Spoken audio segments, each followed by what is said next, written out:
The Economist.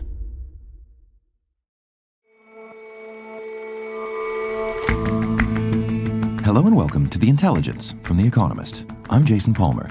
And I'm Rosie Blore. Every weekday, we provide a fresh perspective on the events shaping your world. Something like 95% of Africans have some kind of religious affiliation, and numbers have risen most strongly among the young. As they leave the continent with their faith in tow, African churches are springing up all over the place. And Gladiator 2 is out in the UK today and the US next week. If all historical films say as much about our own age as the one they're depicting, what, asks our correspondent, do these muscly figures and superhuman strength slaves tell us about ourselves?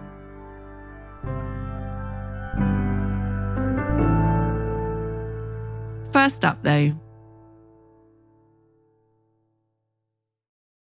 We're going to work very hard on Russia and Ukraine.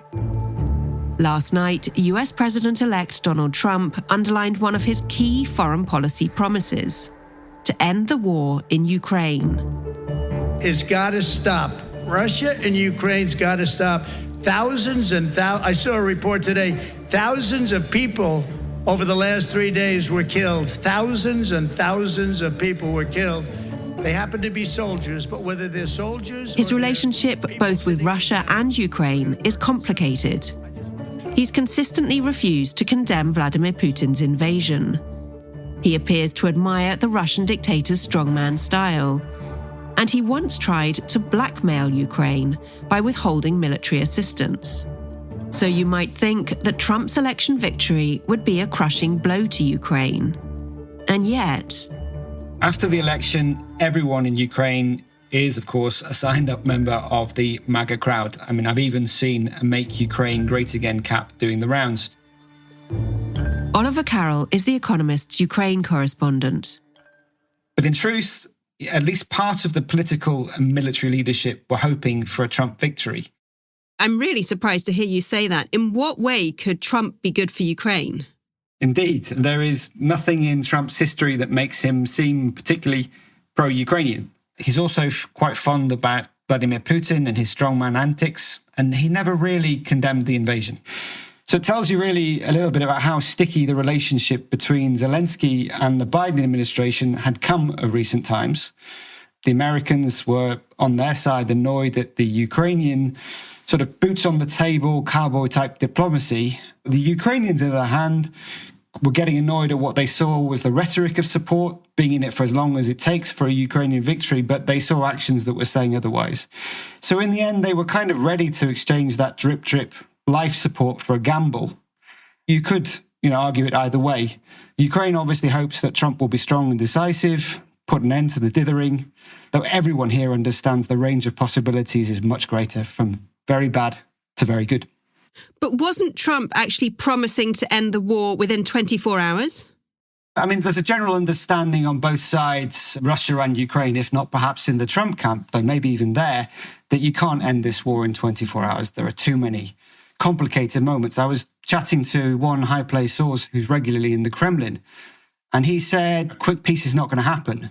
Maybe a ceasefire, but only if that was combined with a discussion of what he called a new security system. So essentially, we're back to something like the demands of February 2022. Ukraine, on the other hand, doesn't believe Russia will stop. So again, I was just chatting this week to Mikhailo Podolyak, a presidential advisor, and he said, why would they? They haven't got what they wanted and they're still pushing. But he thinks, this is the Ukrainians really hope that as soon as Trump starts to understand the real picture, as soon as he realizes the Putin of 2016 is no more, there's a different Putin, a more aggressive Putin, a more confident Putin, that Trump would eventually move to a position that is more favorable to Ukraine. So the idea of these two alpha males jostling for position, Putin wants to be number one, Trump obviously will not want to be number two. So in this sense, actually a strong-armed proposal by Trump might offer Zelensky a way out. He could say, brothers and sisters, this is the brave new world. We don't really have a choice. But to be honest, I don't think Zelensky himself is in a psychological position to do that at the moment. You say it might offer Ukraine a way out, but do we have any sense of what a plan could be? Yeah, so, basically before the election, there were two published plans, and this is what Ukraine had been working off. The first was associated with Vice President-elect J.D. Vance, and that was essentially phrasing the conflict on the current lines, forcing Ukraine into a sense of neutrality, without any sense of any security guarantees or checks on Putin. Obviously, it's a very unpopular position in Ukraine. That's position number one. A second position came from Mike Pompeo, the former Secretary of State, and that was more palatable to Ukrainians. It was the idea about creating a surge, more weapons, more money that would boost Ukraine's standing. Perhaps even there would be the offer of NATO membership there. Of course, Ukrainians are much more happy with this proposal.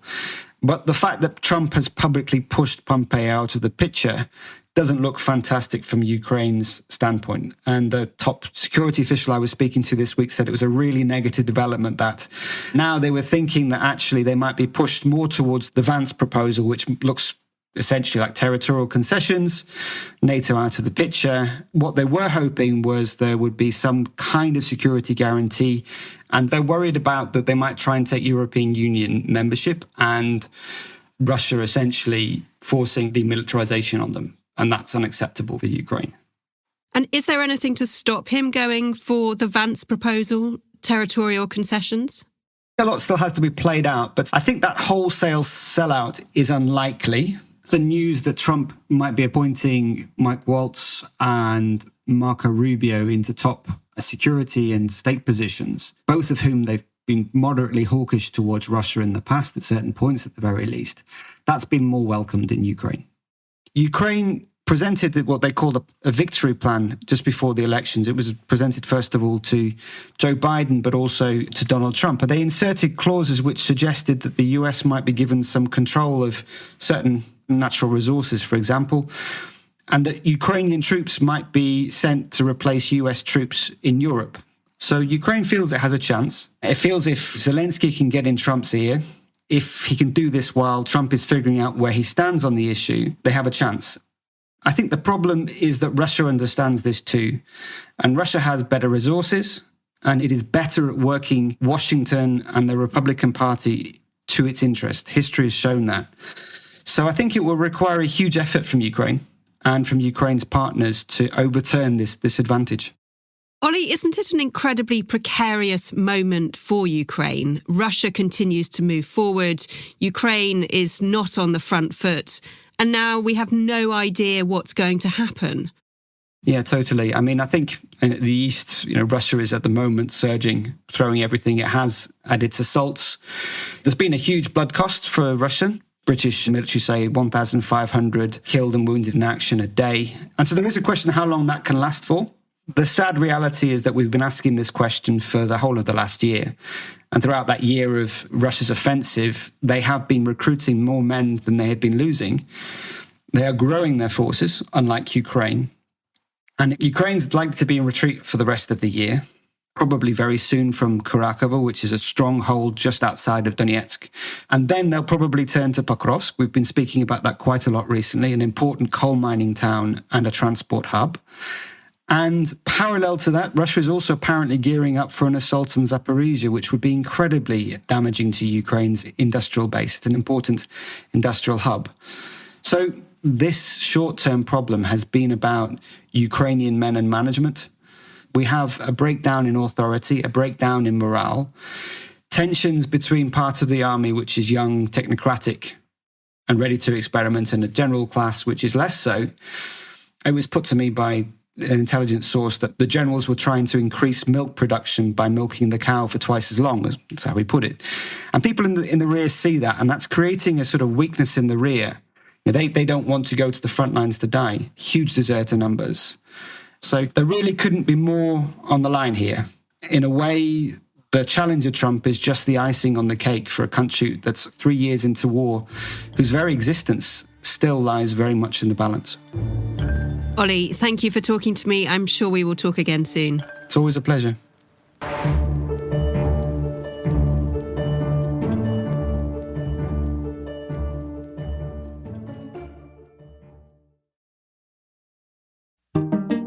I also wanted to let you know about an event on Monday which is open to subscribers. Demis Hassabis of Google DeepMind will be discussing how AI transforms science with James Manyika, also of Google, and moderated by Alok Jha, host of our science podcast, Babbage. Search Subscriber Event on our site to sign up.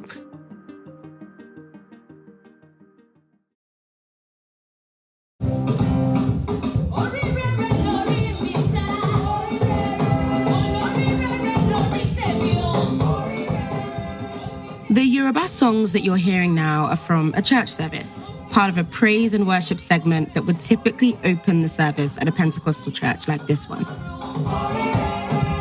And this specific church is a branch of the Nigeria's Redeemed Christian Church of God. But this church isn't in Lagos, where I'm usually based. These worshippers are in London. As you well know, Ore Ogunbiyi, previously my co-host, is now our Africa correspondent. Although congregations in the West are shrinking, churches like these have been growing across Britain for years. And their growth is also proving a boost for the home churches in Nigeria as well.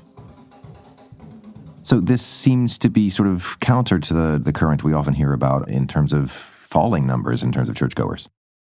Well, exactly. These pews have been increasingly packed with young Africans. This is a group of migrants that have been steadily arriving to Britain since the 1980s, probably even a bit earlier. And these days, 95% of Africans have a religious affiliation of some sort. Over half of them are Christian. So when they move, they take their religion with them, and they end up looking for familiar spaces when they arrive. Churches like these are an obvious start. You can hear it in the praise, you recognize your languages, and in some cases, people are drawn to these churches regardless of whether they were a member of these churches in their home countries or not. So there's, of course, deep spiritual reasons why a church might be happy that they're growing their congregations, right? It's missionary work. But there's also financial reasons why this is a good thing for them. Go on. So, as in most churches, attendees are supposed to give a small monetary offering. But there's also quite a bit of pressure on these congregations to pay tithes, which is strictly equivalent to 1/10 of your income. It's a pretty big deal. I mean, in fact, in 2018, the head pastor of this church, Enoch Adeboye, warned that for those who don't pay their tithes, their salvation is at stake. Anyone who is not paying his tithe is not going to heaven. Full stop. He warned that it is tantamount to robbing God.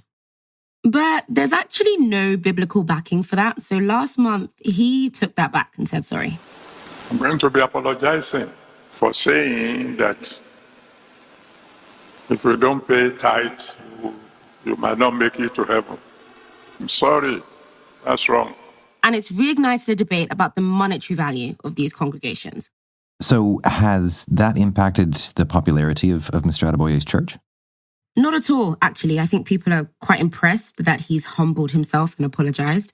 And Redeemed Christian Church of God, the church he runs, is considered the fastest growing church in Britain. It has almost 900 branches there. Across 197 countries, the church boasts 50,000 parishes.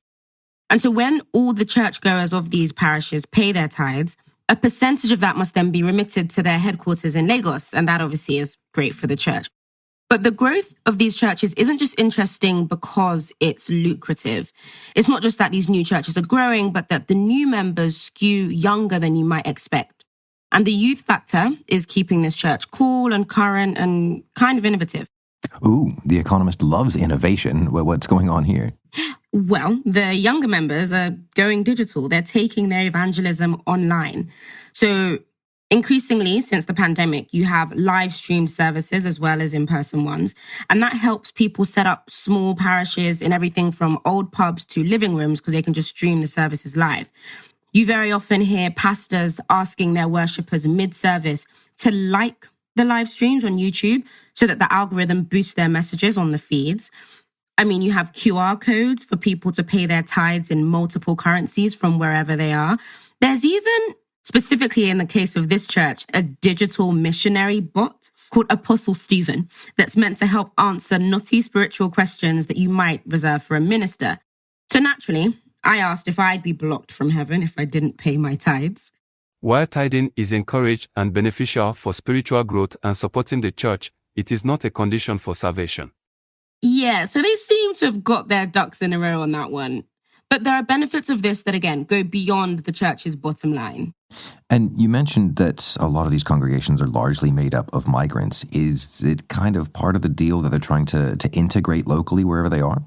Well, this is the thing. Not really.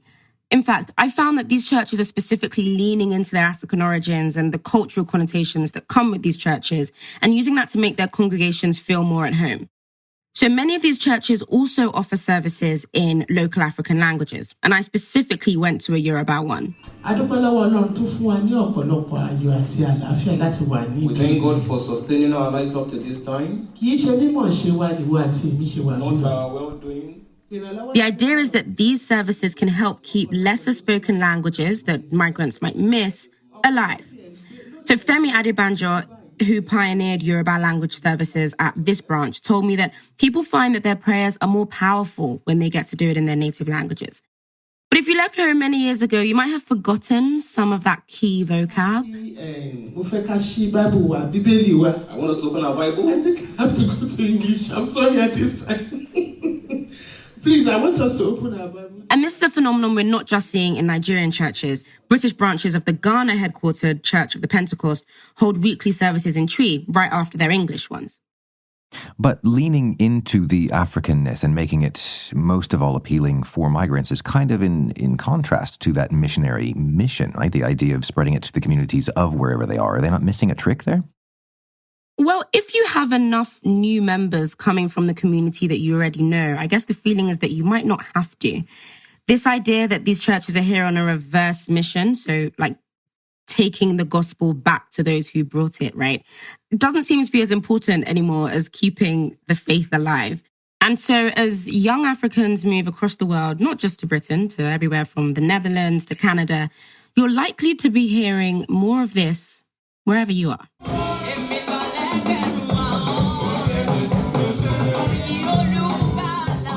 All right, tell me how I say thank you in Yoruba. Ẹ ṣé o. Ooh, I'll try. All right, ẹ ṣé o. Thanks for having me, Jason.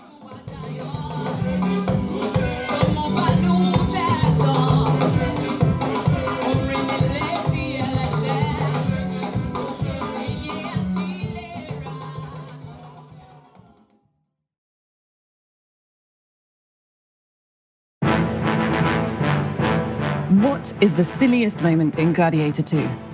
There are quite a lot. Catherine Nixie is a Britain correspondent for The Economist. So is it when a gladiator rides a rhino in the arena? Or is it when our hero, Paul Mescal, fights alongside his wife in battle?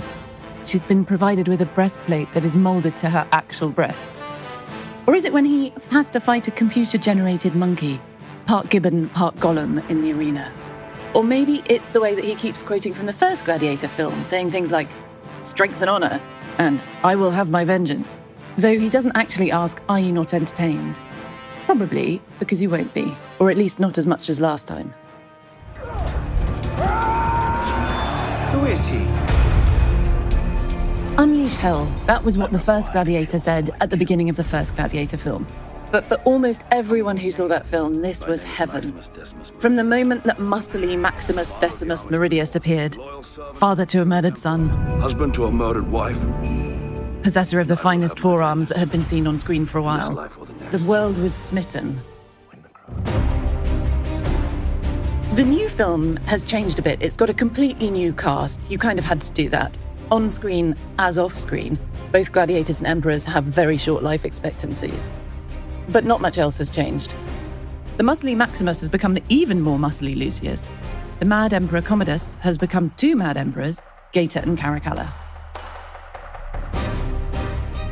All period dramas are set in not one era but two. The one they're ostensibly about and the one that they're actually filmed in. Bridgerton, with its sub-Downton Abbey dialogue and its colourblind casting, was every bit as much about 2020 as 1813. Roman epics are all similarly dated, so Quo Vadis, which was a 1951 American film, was about a very 1950s style of American Christianity. Millions of persons have already seen and applauded MGM's mighty Technicolor spectacle. I'm now about to begin this strange history of my life, of with my family. I'm going to marry. The British television series I, Claudius offered racy 1970s debauchery that was also very British. And the original Gladiator expressed the kind of idealism about democracy and the hope for it that happened at the turn of the millennium. So Marcus Aurelius wanted Maximus to help return power to the people. This was basically total nonsense, but it was very fitting for the year 2000. This was history backing up Francis Fukuyama's The End of History. It's very hard to say what Gladiator 2 says about today. This film feels much more muddled. It pays some lip service to democracy, but belief in democracy on screen as off now seems to feel far more feeble than before. The true villains in this film seem to be the idle rich. Its heroes are Rome's immigrant workers. So the enslaved Lucius toils with superhuman strength throughout, including a very strange scene where he's on a Roman rowing machine. His fellow gladiators also come across well, as does their Indian doctor. Even the wicked gladiator master Macrinus is much more appealing than the dimwit aristocrats who he serves and outwits. So what is the dream that is Rome? Well, to judge by this sequel, full employment, outwitting the rich, and genial race relations. The other thing about this film is that women feel improbably emancipated. Not only do they fight alongside their men in battle, they also bellow in the Colosseum alongside their menfolk. It all feels very 2024 and very worthy. What it is not is very thrilling. This might make it a bad film, but it doesn't make it bad history. Ancient Rome was incredibly diverse. It stretched from Spain to Syria, had a population of around 60 million people, and many of them were on the move. So we know that pottery from North Africa turned up in Iona in Scotland, and pretty much everybody seems to have turned up at the Colosseum in Rome when it opened. So there's a poet called Martial who wrote that when he went there, he saw Arabians, Egyptians, Yemenis, Ethiopians, even Germans. They were all there. And the Romans were largely uninterested in the skin colour of the people who turned up in Rome. So a North African might become emperor, as Macrinus, who appears in this film, later did, almost without comment on his skin. This is not to say that Rome was a racial utopia or a social utopia or any kind of utopia. Far from it. The people who the Romans really hated were not southern ones, but on the whole, the hairy northern ones. Germany was menacing, Britain was dismal, while the inhabitants of Paul Mescal's Ireland were, according to the geographer Strabo, man-eaters as well as heavy eaters, who also had sex with their mothers.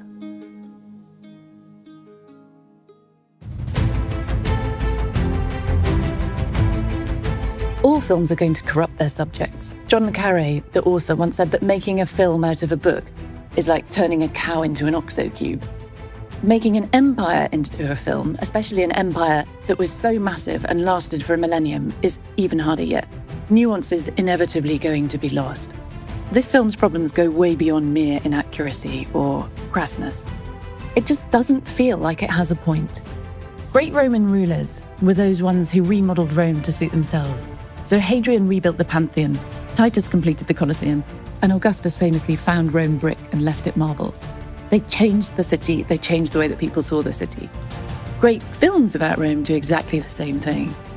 I, Claudius did, Quo Vadis did, Spartacus did, and 2 decades ago, Sir Ridley Scott did. He changed the way you thought about Rome. This film definitely will not.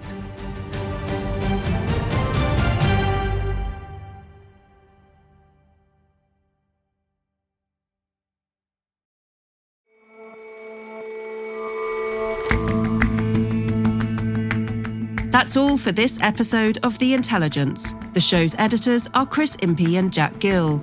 Our deputy editor is John Joe Devlin, and our sound designer is Will Rowe. Our senior producers are Rory Galloway and Sarah Larniuk. Our senior creative producer is William Warren. Our producers are Maggie Kadifa, Benji Guy and Barclay Bram. And our assistant producers are Henrietta McFarlane and Kunal Patel, with extra production help this week from Jonathan Day. We'll all see you back here for the Weekend Intelligence tomorrow.